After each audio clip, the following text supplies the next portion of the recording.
Բարև ձեզ, հարգելի քաղաքացիներ, սիրելի ընկերներ, կարճ ավտոլայվի ռեժիմով կուզեի այսօրվա կարևորագույն իրադարձության մասին խոսել, մասնավորապես այն, որ փաստաբան Արա Զոհրաբյանը կարճ գրառում արեց այն մասին, որ Գերագույն հոգևոր խորհրդի եպիսկոպոս անդամներին հրավիրել են քննչական եւ կուզեի մի քանի նկատառում առաջին, սա զարմանալի չէր, սա 3 չէ առաջի օրվա հաղորդագրությունից հետո ակնհայտ էր, դրա մասին ես հենց 3 չէ առաջի օր խոսեցի, որ Գերագույն հոգևոր խորհրդի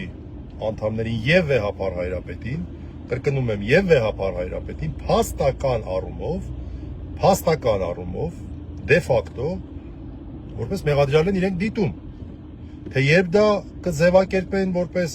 ֆորմալ առումով, թղթաբանությամբ մեղադրյալ, դա ընդամենը ժամանակի հարց է։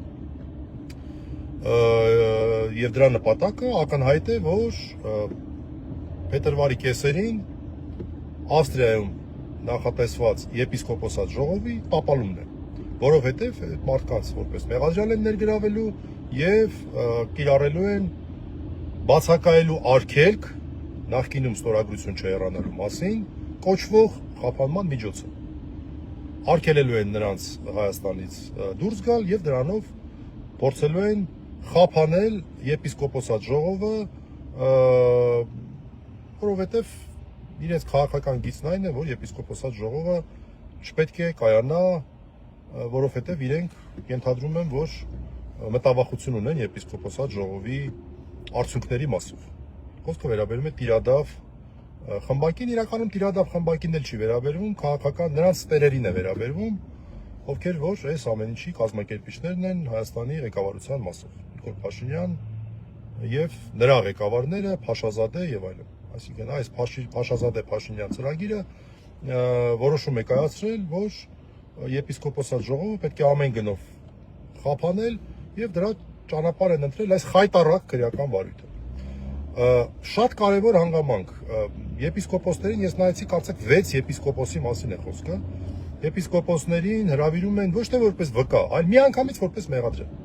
Տեսեք,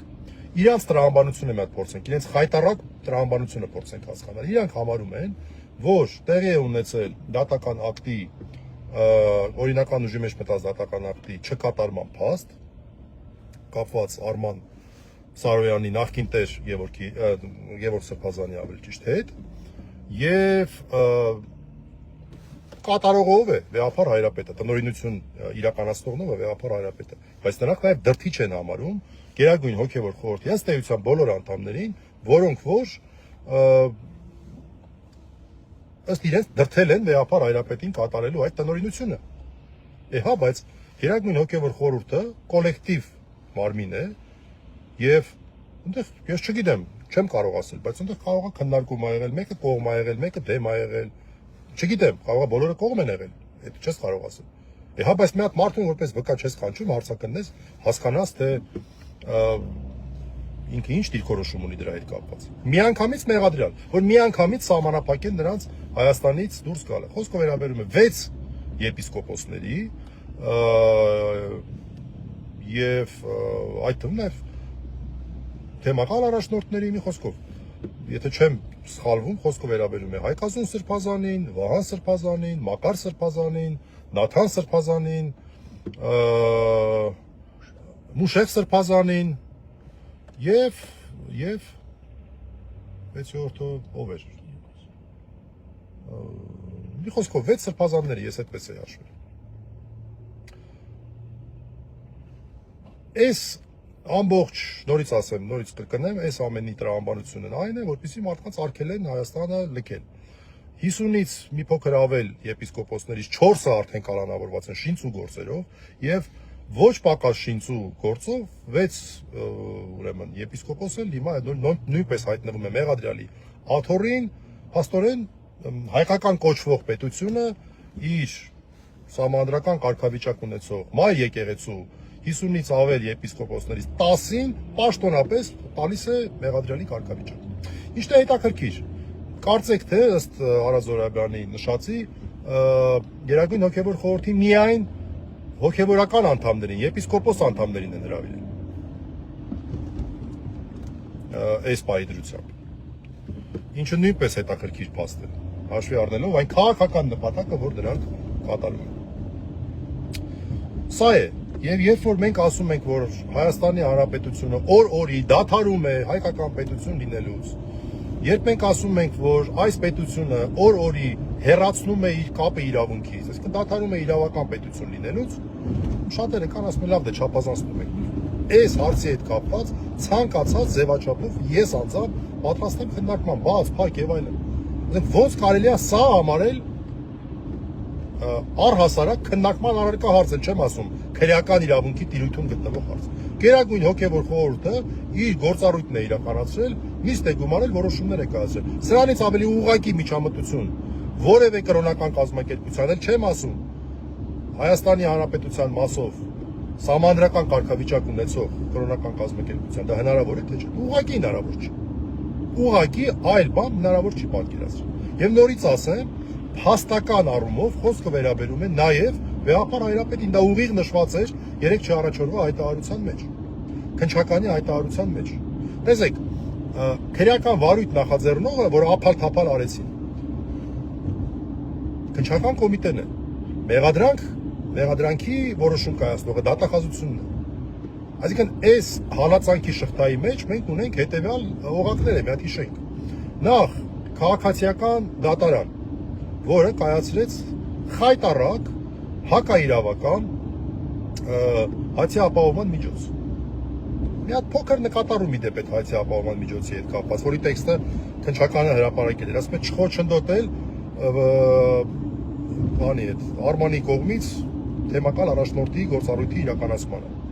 Հա, բայց դու ոնց կարող ես խոչընդոտել մի բանին, որը այլևս գոյություն չունի։ Հիմա եթե հայցի ապահովման միջոց լինի, չխոչընդոտել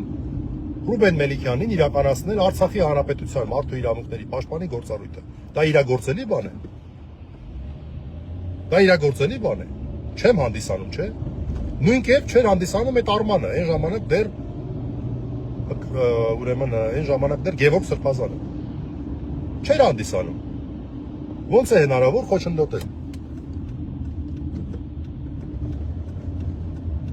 Երկրորդը, իսկն առաջին բաղադրիչը քաղաքացիական դատարանն է։ Երկրորդը, հարկադիր կատարման ծառայություն։ Հարկադիր կատարման ծառայություն, այդ դուք ոնց տենց միանգամից որոշում կայացրեցիք, որը որ հանցագործության մասին հաղորդումն է տվել։ Դուք այդ ոնց միանգամից որոշում կայացրեցիք, որ Գերագույն հոգևոր խորհրդի առաջարկությամբ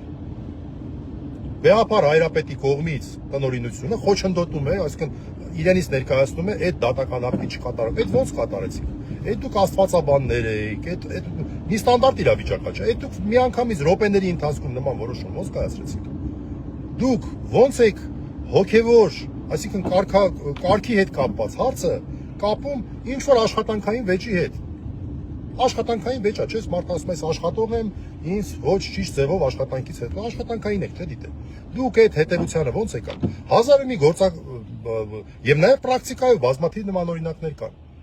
որ օրինակ կարող են դիմել դատարանի պարզաբանում պահանջել, կարող են ասել դա իրագործելի չի, ոնց կարող են խոչընդոտել մի բանի, որ արդեն գոյություն չունի։ Չէ, միանգամից դիտեցին դա հանցագործություն եւ դիմեցին քննչական։ Երրորդ օղակ քննչական մարմին, որը նախաձեռնեց այս վարույթը էլի շատ արագ եւ միանգամից հաղորդագրություն տվեց, 4-րդ օղակ դատախազություն, որը քրեական հետապնդում է հարուցել հայ առաքելական եկեղեցու, ոնց հաշվեցի 6 առնվազն նվիրապետի նկատմամբ։ Առնվազն 6 նվիրապետի նկատմամբ։ Նաթան Սրբազան, Մուշեղ Սրբազան, Հայկազուն Սրբազան, Վահան Սրբազան, Մակար Սրբազան, 6-րդին չկարողացա հիշել։ Կիրակոս Սրբազան 8-րդը, չգիտեմ։ Այսինքն սա որ բացահայտ ցցում փաստ է, որը հերթական հալածանքն է հայ եկեղեցու նկատմամբ։ Եվ ցանկացած րոպե կարող ենք սպասել, որ նույն խայտառակությունը կարող է իրականացվել ամենայն հայոց կաթողիկոսի նկատմամբ, ու ես շատ հետաքրքիր էին ով է ստորագրելու այդ որոշումը դատախազությունից առաջի հերթին, որտեղ դատախազությունն է քրեական հետապնդում հարուցողը։ Ում են դնելու այս ծանրագույն մեղքի տակ։ ամենայն հայոց կաթողիկոսին մեղադրյալ ճանաչելու։ Ով է այս թուղթը ստորագրելու։ Անկամ բոլշևիկյան իշխանությունը, որ ծանրագույն հալածանքներ էր իրականացնում, իրեն թույլ չտվեց մեղադրյալ ճանաչել ամենայն հայոց կաթողիկոսին։ Այդպիսի բան իրենց թույլ չտվեցին։ Վատ բան արեցին, ծանրագույն հալածանքներ, բայց մեղադրյալի աթոռին չնստեցրեցին։ Հայ առաքելական եկեղեցու ամենից վերջի շրջանում հայ առաքելական եկեղեցու, այսպես ասած, երբ որ պետությունները իրավական պետության եւ այլն այս խաղապարների ներքո էին, հայ առաքելական եկեղեցու որևէ գահակալ չի եղել մեղադրյալի աթոռին։ Հայ առաքելական եկեղեցու գահակալի գահը Սուրբ Թադեի, Սուրբ Գրիգոր Լուսավորչի գահն է, մեղադրյալի աթոռը չէ։ Եվ ով է այդ ծանրագույն մեղքի տակ մտնելու։ Ով է այդ ծայրագույն մեղքի տակ մտնելու։ Այսքանը մենք սպասենք նաև փաստաբաններից տեղեկություններ եւ լրացուցիչ, եթե վերլուծելու կարիք լինի, մենք վերլուծություններ կանենք, այն որ բացահայտ հալածանք է, բացահայտ հակահայ եւ հակաիրավական քայլեր են։ Իրավունքի բաղադրիչը 0, հայկականության բաղադրիչը 0, տարբեր ուղղություններով, էլ չեմ խոսում զինված ուժերի առաջնորդության հետ կապված իրավիճակի մասին։ Տեսեք, ինստիտուցիոնալ առումով հայ առաքելական եկեղեցին քայլ առ քայլ, տեսեք որ ոլորտները։ Եկեղեցու պատմություն, կրթության ոլորտ, զրոյացավ։ Հեռահաղորդակցություն, այսինքն հեռուստատեսության ոլորտը, շողակաթ հեռուստաընկերություն, ամենայն հայոց կաթողիկոսի իրավունք կամ չգիտեմ ինչպես դա ավանդույթ, որ նոր տարվա գիշերը ուղերձով դիմում է ժողովրդին, վերացավ։ Հարկային եւ այլ ոլորտում սեփականության իրավունքի հետ կապված բազմաթիվ հայտարարություններ։ Զինված ուժերի ոլորտում որը ասես։ Այսինքն այս մարդիկ քայլ առ քայլ հայ առաքելական եկեղեցու նկատմամբ այս սկզբից տենց հալածանքի տպավորություն կարող է ամենաառաջի որոշումը իրենց որն էր, հիշում եք, մերժեցին ամենայն հայոց կաթողիկոսին պետական պաշտպանությունը։ Սա է, մարդիկ ովքեր որ դեռևս ինչ որ պատրանքներ ունեն, պետք է հասկանան, ընտրության հարց է, կարող է իրենք այդպես են ընտրում, այդպես են ճիշտ համարում։ Հայ առաքելական եկեղեցու օրինակը լակմուսի թուղթ է, որպես հայկականության առանցք, որ այս մարդիկ հայկականությունը վնասող մարդիկ են, մեր տան հիմքերը քանդող մարդիկ են։ Նաեւ իրավունքի հիմքերն են քանդում, դա էլ որպես իրավաբան ասեմ, բայց նույնիսկ սա երկրորդական այս համատեքստում կհամարի։ Այս մարդիկ հակահայ քաղաքականություն են իրականացնում, բացահայտ։ Այսքանը, հաջողություն։